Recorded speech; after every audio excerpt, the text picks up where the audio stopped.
Praise the Lord, church. Kanisa, Bwana asifiwe.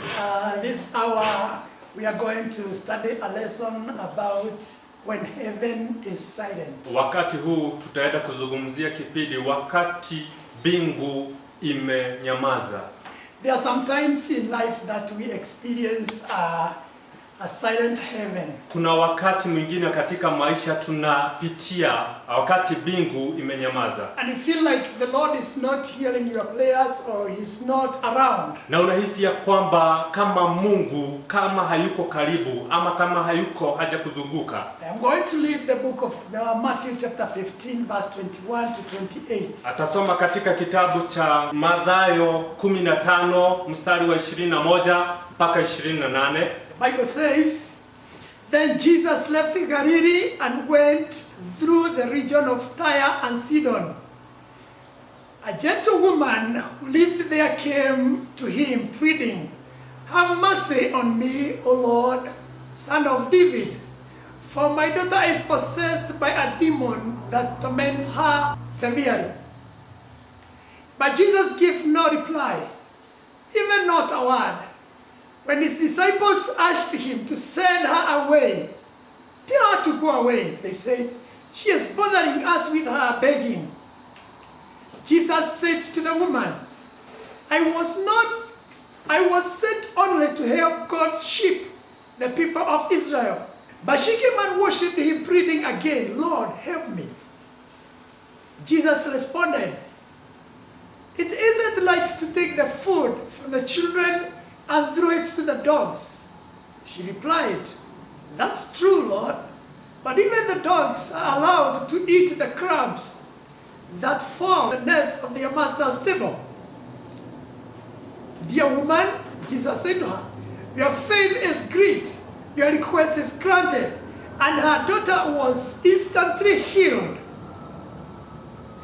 I also read the book of Luke chapter 7 starting from verse 1 to 10. Pia atasoma katika kitabu cha Luka mtakatifu 7 kuanzia 1 mpaka 10. Now when he concluded all the sayings in the hearing of the people, he entered Capernaum. And a certain centurion servant who was dear to him was sick and ready to die. When he heard about Jesus, he sent the elders of the Jews to him, pleading with him to come and heal his servant.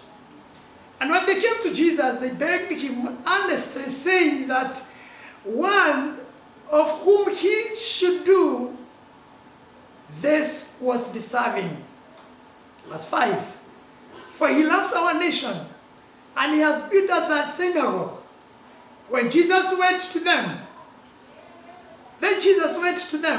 and when he was already not far from the house, the centurions sent servants to him, saying to him, Lord, do not trouble yourself, for I am not worthy that you come under my roof. Therefore, I did not even think of myself worthy of coming to you, but say the word, and my servant will be healed. For I also am a man placed under authority, having soldiers under me. And I say to one, go, and he goes, and another, come, and he comes. And to my servants, do this, and he does it. When Jesus heard these things, he murmured at him, and turned around and said to the crowd that followed him, I say to you, I have not found such great faith, not even in Israel. And those who were sent, returning to the house, found the servant well, who had been sick. The reading was from the New King James Version. Imetoka katika kitabu cha King James Version. So as we said that there are times when heaven is silent. Wakati tunaposema ya kwamba kuna wakati mbingu imenyamaza. When I remember that, I remember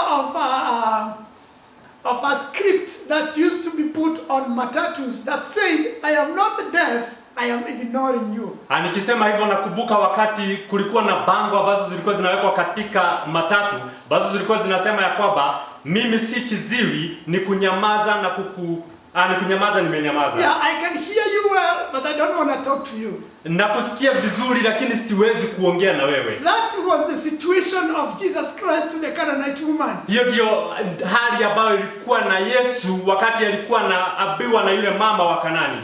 But what Jesus did, as much as she was following and begging, Jesus Christ kept ignoring her. Hata kama yule mama alizidi kumfuata Yesu Kristo, alizidi kumnyamazia. And because Jesus Christ, the bread that he had was for the Israel people. Yesu Kristo, mkate ambao alikuwa nayo ilikuwa tu ya wana wa Israeli. So he did not want that time to cater to the Canaanites or any other Gentile people. Hakuwa anataka kupa watu wengine wowote. But when he disclosed to the woman that he has no bread for her, the woman knelt down pleading to be answered. Lakini alipotamka kwa yule mama akamwambia kwamba sina mkate wako, yule mama alipiga magoti yake chini na akamwambia. Normally, if you are harsh to a person, he fades away. Wakati umekuwa mkali kwa mtu huwa anakuondokea. But what happened to this woman when Jesus started to look at her? She humbled herself and was more courageous and went forth to speak to him. Wakati Yesu Kristo alipogeuka kwa yule mama na kumwambia vile, yule mama alikuwa mnyenyekevu kwa Yesu Kristo. She did not take offense, but rather she humbled before the Lord. Hakuchukua hatua yoyote, lakini alinyenyekea mbele ya Yesu. And then requested, even if I am the wrong tribe, there are fragments of the bread that falls under the table, which the dogs are just allowed to eat. Lakini akamwambia ya kwamba hata kama mimi nimetoka katika kabila ambayo haifai, naomba yale mikate ambayo inaanguka kule chini ambayo inaweza kuliwa na mbwa ukaweza kunipa. So it's like I don't even want anything from the table. I am just sufficient with the crumbs from the floor around me. Ni vile sitaki hata ile mikate ambayo iko katika meza, nataka ambayo imeanguka kule chini nikubalishe. Amen. Amen. That was a very humble prayer. Ile ilikuwa ombi ambayo ilikuwa unyenyekevu sana. Again, we also see the example of this centurion. Tunapata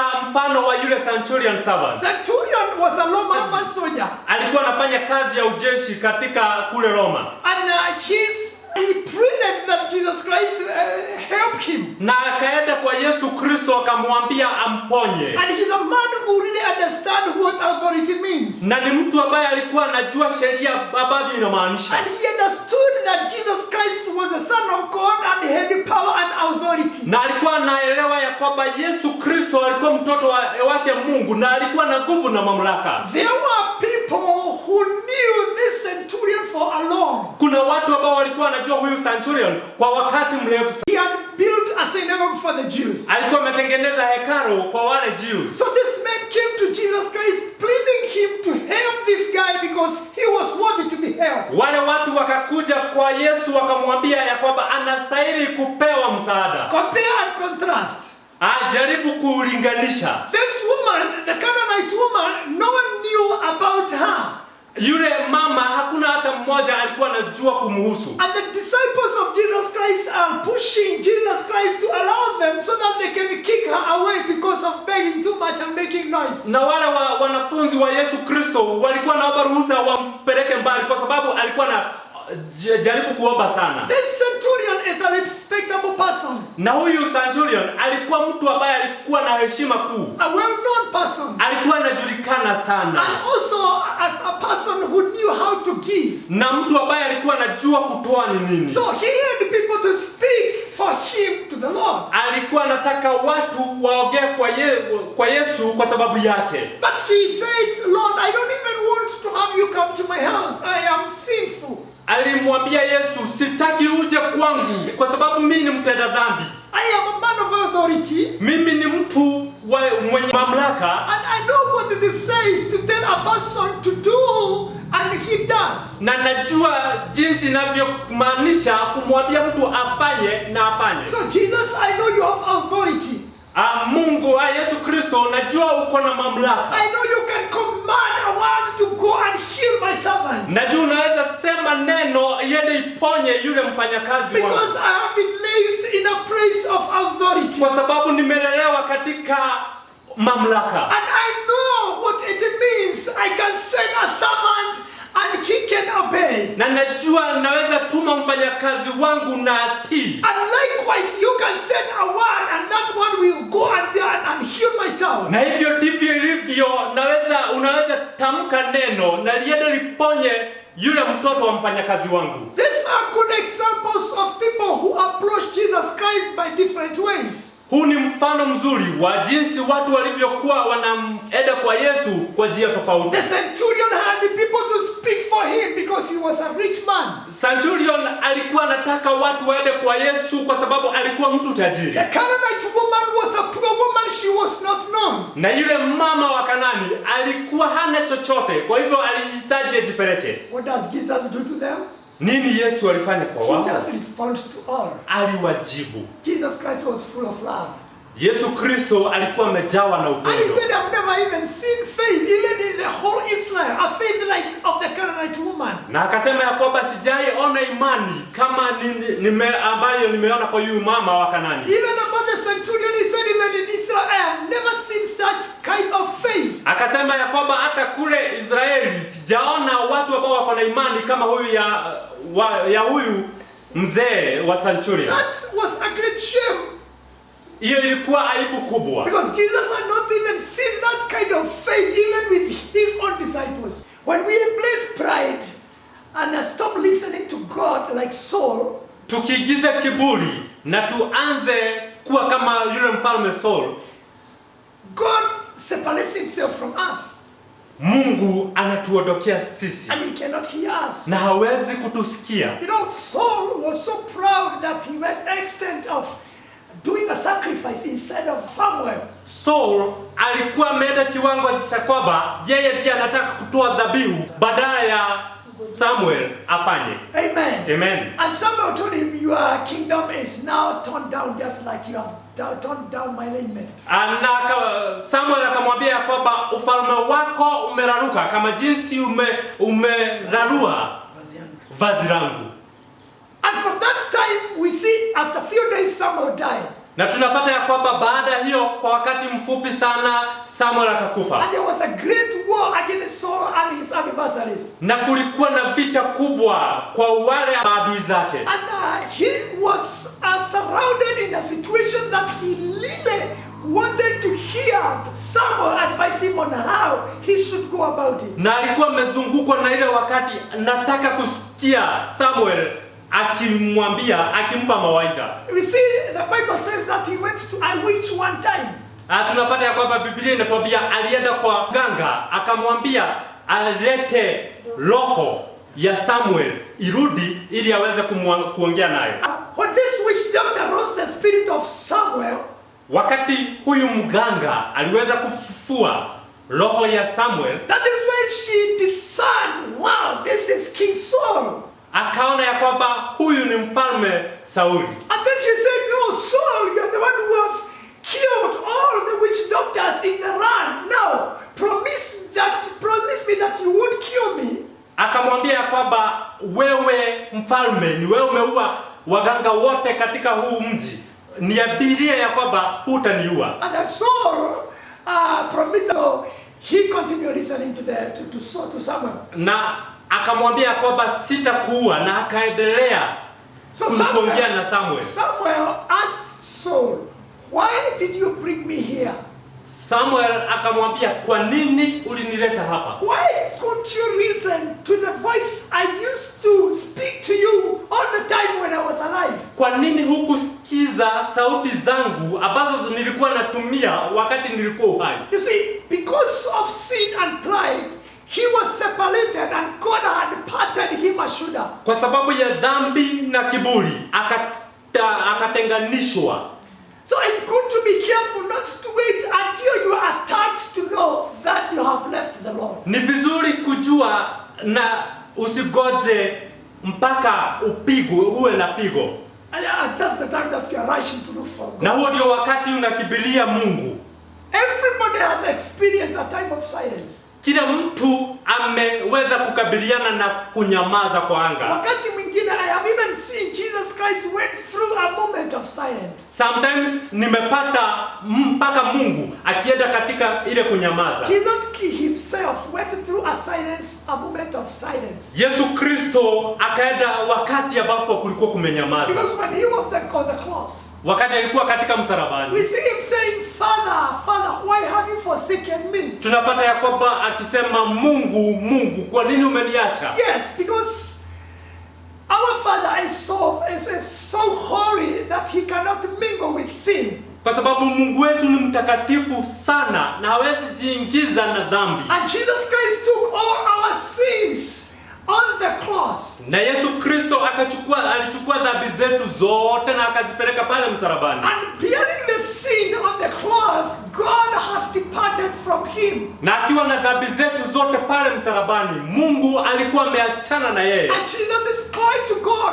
Father, why have you forsaken me? Na Yesu Kristo alikuwa analilia Mungu akimwambia, Mungu, Mungu, kwa nini umeniacha mimi? Another place is when he was standing before Pontius Pilate. Na wakati mwingine ni wakati ambapo alikuwa kwa huyu Pontius Pilate. Now Pontius Pilate asked Jesus Christ whether he's the king of the Jews. Na huyu Pontius Pilate akamuuliza kama wewe ndiye mfalme wa wana wa Jews. Jesus did not answer.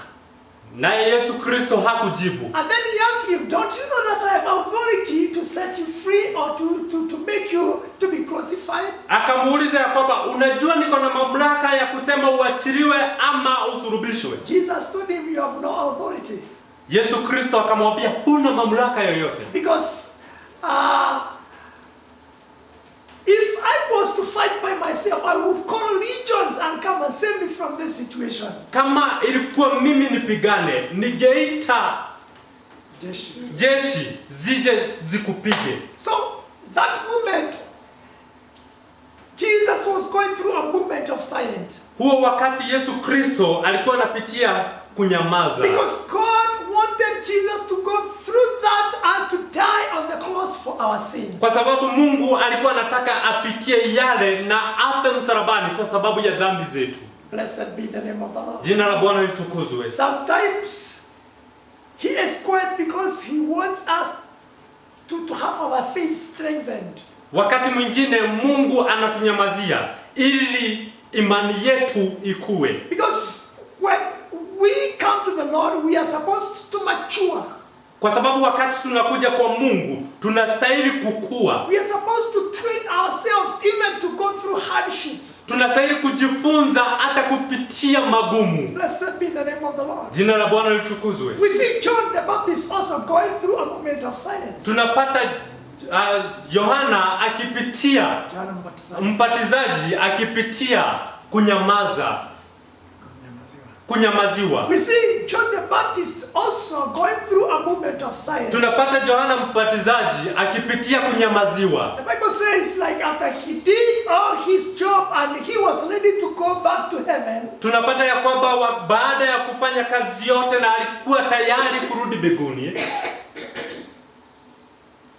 He is arrested and put in prison. Amekamatwa na akatiwa jerani. And in prison he remembered Jesus Christ. Na akiwa kule gerezani,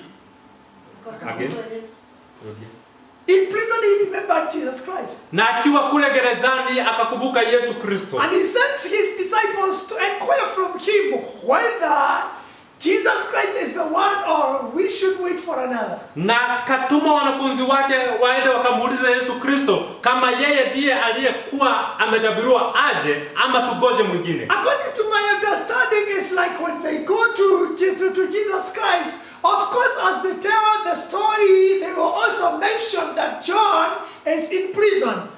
Na kwa kuelewa kwangu naona ya kwamba wakiambia Yesu hii hadithi yote walikuwa wanasema ya kwamba hata Yohana mbatizaji ako gerezani. And then Jesus Christ will say, wow, John the Baptist in prison, he has to come out. Naye Yesu Kristo naona akisema ya kwamba Yohana mbatizaji ako gerezani, lazima atoke. You know, but John the Baptist had finished his mission on earth. Lakini Yohana mbatizaji alikuwa amemaliza kazi yake humu duniani. And he's feeling like Jesus has to do something if he's really the Son of God. Na alikuwa anaona ya kwamba Yesu Kristo kama yeye ni mtoto wa Mungu, lazima afanye kitu. What does Jesus say? Nini Yesu He Kristo says, anasema? let no one get offended by me. Wacha kusikuwe na mtu ambaye atakuwa luzwa na mimi. Jesus Christ never did something about John. Yesu Kristo hakufanya chochote kuhusu Yohana I Mbatizaji. believe John had finished his mission and he was ready to go home. Naamini ya kwamba Yohana Mbatizaji alikuwa amemaliza kazi yake yote na alikuwa tayari kwenda mbinguni. Blessed be the name of the Lord. Jina la Bwana litukuzwe. Another example of God's silence. Hiyo ndio mfano wa Yesu wa Mungu. Mfano mwingine wa Mungu kunyamaza. It's when Martha and Mary's brother was sick. Ni ndugu wa Martha na Mary ambaye alikuwa mgonjwa. He was sick for 3 days and Jesus got the information and Lazarus was a close friend to Jesus Christ. Na alikuwa mgonjwa kwa siku 3 na Yesu Kristo akapata ile habari, na huyu Lazaro alikuwa rafiki wa karibu sana. Jesus Christ never responded.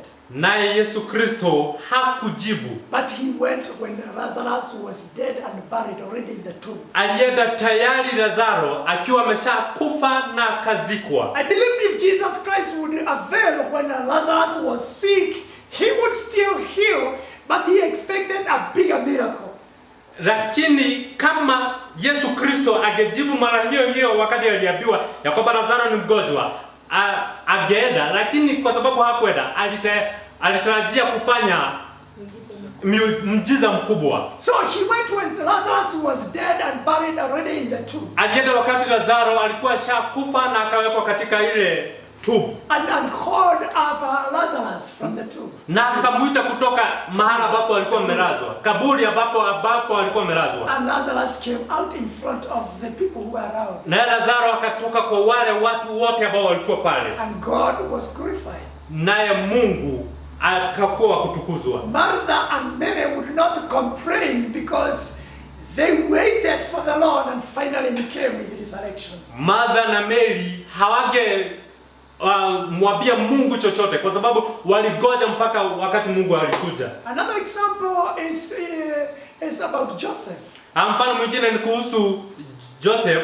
We see Joseph is taken and sold by his brothers and later taken to Egypt. Yusufu anachukuliwa na ndugu zake na anauzwa, kisha anapelekwa kule Egypt. And he gets favor because Potiphar put him in a high position in his business. Na tunapata ya kwamba anapata kibali kwa sababu anachukuliwa na kuwekwa katika mamlaka makuu. Because he decided to honor God even if he was very far away from his home. Kwa sababu alimheshimu na kumtukuza Mungu hata akiwa kule. But we see something happening against him and he's put in prison. Na tunapata ya kwamba kuna jambo ambalo lilitendeka na akachukuliwa na kuwekwa gerezani. And for the whole 13 years Joseph was away from home. Na kwa miaka 13 tunapata ya kwamba aliwekwa gerezani. Hakuwa nyumbani kwao, alikuwa gerezani. He experienced a very long period of silence. Alinyamaziwa kwa wakati mrefu sana. Yes, but God came at the end. Lakini Mungu alikuja kwa wakati ambao ulifaa. The boy was sold as a slave. Yule kijana ambaye aliuzwa kama mtumwa And went to prison. na akaigizwa gerezani. Today comes back, he interprets the dream for Pharaoh and it becomes the second from Pharaoh. Leo anakuja na anasema kuhusu ndoto ya mfalme ambavyo ilikuwa inamaanisha na analetwa. He answers prayers. God comes. Our God is a God of a second chance. Mungu wetu ni Mungu wa wakati mwingine. Even Job. Hata Job. Job also went through a very hard moment of silence. Tunapata ya kwamba alipitia wakati mwingi wa anga kunyamaza. Losing all his wealth. Akapoteza mali yake yote. Losing even all his children. Anapoteza watoto wake. Even the wife told him, just curse that God. He is torturing us too much. Tunapata ya kwamba hata bibi alimwambia kwamba mtusi huyu Mungu kwa sababu amekutesa zaidi. And Job asked the wife, should we only expect the good things from God and not the bad? Naye Job akauliza bibi yake, tunastahili kugoja vitu mzuri tu kutoka kwa Mungu? Yeah. He persevered to the Lord and the Lord came and paid him back. Alivumilia haya yote, lakini Mungu alikuja kwa wakati uliofaa na akamlipa. Amen. Amen. The dangerous thing is when you remove your focus from God. Jambo ambalo ni baya zaidi ni wakati umetoa lengo lako kwa Mungu. As much as you went through torture, as much as you go through hardship, you should remain humble and waiting upon the Lord. Hata ukipitia mateso gani au gani, unastahili kubaki kwa Mungu. Because the book of Psalms chapter 34 from verses 1 says, katika kitabu cha Zaburi 34 mstari wa 15 inasema, it says God's ears are opened to the righteous. Masikio ya Mungu yamefunguliwa kwa wale watakatifu. So every prayer that you make to him, he hears. Kila ombi ambalo unafanya kwake analisikia. This reminds me of the prayer of Daniel. Hii inanikumbusha kuhusu ombi ya Danieli. Because Daniel prayed to God and the Lord said, I heard you from the first day when you prayed. Daniel anasema ya kwamba nilikusikia kutoka siku ya kwanza ambayo uliomba. And that very moment I sent a reply. Na hiyo tu siku nikakutumia jibu. But the king of Persia covered or stopped the reply of your prayer. Lakini jibu ambalo nilikupa ikazidishwa na yule mfalme wa Persia kwa sababu ya dhambi zake. Sometimes we ask, where was God when coronavirus hit the world? Wakati mwingine tunajiuliza Mungu alikuwa wapi wakati hili janga la corona lilipiga dunia? Lord, where were you when my son got an accident? Mungu ulikuwa wapi wakati kijana yangu alipata ajali? Lord, where were you when all the floods carried all my food? Mungu ulikuwa wapi wakati mafuriko yalibeba chakula changu? Let me tell you where God is. Wacha nikwambie mahala ambapo Mungu alikuwa. God is always where he was when he watched his son suffering on the cross. Mungu alikuwa tu pale pale wakati alijiangalilia kijana yake au mtoto wake akipitia mateso msalabani. And he was mocked by human race and he was killed. Na akadhihakiwa na watu. Because he had a better thing for us. Kwa sababu alikuwa na mambo mazuri kwa sababu yetu. If the son never would have died, we could never have received salvation. Kama mtoto wake wa kipekee hangekufa na kudhihakiwa, hatungekuwa hivi. If Joseph did not pass through the hardships from slavery to prison, he would not become the prime minister. Kama Yusufu hangepitia yale yote, kuwekwa gerezani, kuuzwa, hangekuwa the prime minister. Yeah, but after all this, he was able to save his family and all Israel and everybody else in the world that time. Lakini kwa haya yote ambayo alivumilia na kuteswa, aliweza kuwa wa kukomboa wa familia yake na dunia yote. So I know if you are going through hardship and you search your heart and see you are all right, just thank God because God is just strengthening your faith. Kama unapitia makuu na makubwa, shukuru Mungu kwa sababu anaongeza imani yako. Because after this there's going to be a great promotion. Kwa sababu baada ya hii kuna kuinuliwa kukubwa zaidi. Blessed be the name of the Lord. Jina la Bwana litukuzwe. You are not declared a winner before you get a test. Wewe hutaambiwa ya kwamba wewe ni mshindi mpaka upewe mtihani. Even a soldier does not get a promotion unless he goes through trials and proves himself. Hata askari hawezi pandishwa cheo, lazima apitie mtihani. God is looking at you, is looking at me to prove myself. Mungu anaangalia wewe na mimi ili ajionyeshe yeye. And this will only happen through the moment of silence. Hii itajionyesha kwa kunyamaza. When I try to call the Lord and He's not answering, that's when I am going through hardship. Tukijaribu kumuita Mungu na hajibu, huo ndio wakati inaonyesha kwamba tunapitia kunyamaza au makubwa. After all, God will come and celebrate with you. Baada ya hayo yote, Mungu atakuja kusherehekea na sisi. May the Lord bless you. Jina la Bwana litukuzwe na mbarikiwe. Amen. Amen.